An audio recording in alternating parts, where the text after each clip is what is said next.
Alors on va parler aujourd'hui de la perte de poids. Donc il y a beaucoup de gens qui se demandent comment perdre du poids, quel est le meilleur moyen, etc. Il y a pas, comme on a déjà dit, il n'y a pas de formule miracle. C'est le déficit calorique qui va vraiment avoir un impact. Maintenant, ce déficit, on peut l'atteindre de plusieurs façons, mais c'est pas compliqué. Soit on va diminuer les rations, donc on va diminuer les calories à chaque bilan, donc ça peut être toutes les semaines, toutes les 2 semaines en fonction du coach. Soit en général on diminue plutôt les glucides, peut-être 40-50 grammes de riz, tout dépend un petit peu. Ensuite, il y a une deuxième solution, c'est d'augmenter le cardio. Donc si vous n'avez pas envie de bouger aux calories qui proviennent de la nourriture, on augmente la dépense calorique en augmentant son cardio. Et on doit aussi tenir en compte du NEAT. Le NEAT, c'est en gros tous les pas que vous allez faire qui sont en dehors de vos exercices. Que ce soit pour aller à la voiture, que ce soit pour aller promener le chien, que peu importe. Ces pas-là sont comptés en plus de votre total, on va dire, de dépenses sur la journée, mais ça a un impact. 2 personnes avec le même régime qui n'ont pas le même NEAT n'auront pas la même dépense calorique et donc n'auront pas les mêmes résultats de perte de poids. Ensuite, vous ajustez en fonction, bien sûr, du moment où vous allez atteindre un plateau. Quand vous voyez que vous stagnez, encore une fois, c'est le boulot du coach, donc de voir un peu si c'est mieux d'augmenter le cardio ou de diminuer les calories, ou les deux, ça dépend.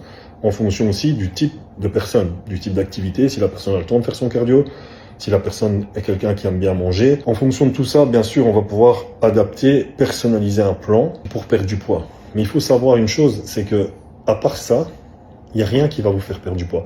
Tous les brûleurs de graisse vont éventuellement augmenter la température du corps, donc la thermogénèse, ce qui va aider à une dépense, enfin une perte de calories et donc in fine une perte de gras, mais c'est pas que ça va directement brûler. Il n'y a pas de compléments au monde qui vont brûler la graisse en tant que telle, à part un, mais que je ne citerai pas et qui peut être mortel. Donc, en gros, il faut vraiment se focus sur son alimentation, son cardio. Si vous oubliez un de ces 2 paramètres, vous allez forcément mettre votre perte de poids en péril. Donc, il faut vraiment se concentrer là-dessus. Et aussi, une chose très importante, il faut éviter les petits ajouts.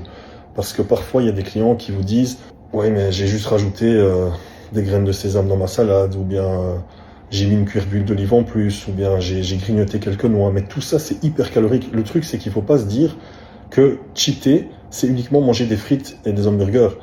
Cheater, c'est sortir, dévier de votre plan. Vous pouvez cheater avec une double ration de poulet, une double ration de riz, une double ration de brocoli. C'est un cheat chez certains athlètes.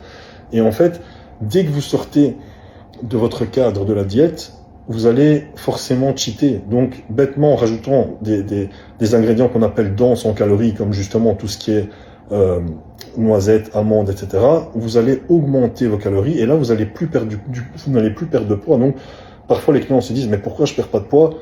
alors que j'ai juste mangé sainement. Manger sainement ne veut pas dire manger bien, ne veut pas non plus dire manger les calories nécessaires, parce que effectivement c'est des bonnes graisses, mais si vous dépassez votre total et si vous n'êtes plus dans un déficit, impossible de perdre du poids.